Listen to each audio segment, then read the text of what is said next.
Welcome back to my channel Vidisha Mantra. So guys, आज मैंने ये लुक क्रिएट किया है क्रिसमस ईव के लिए। होप आपको ये वीडियो पसंद आए। चलिए वीडियो को स्टार्ट करते हैं।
फाइनल लुक जो मैंने क्रिएट किया है क्रिसमस ईव के लिए।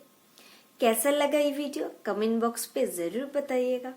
अगर अभी तक आपने मेरे चैनल को सब्सक्राइब नहीं किया है तो प्लीज मेरे चैनल को सब्सक्राइब करें एंड बेल आइकन को क्लिक करना ना भूलें। क्रिसमस पर हर साल मैं अपने रूम को डेकोरेट करती हूँ, उसका वीडियो आप लोग के साथ शेयर कर रही हूँ।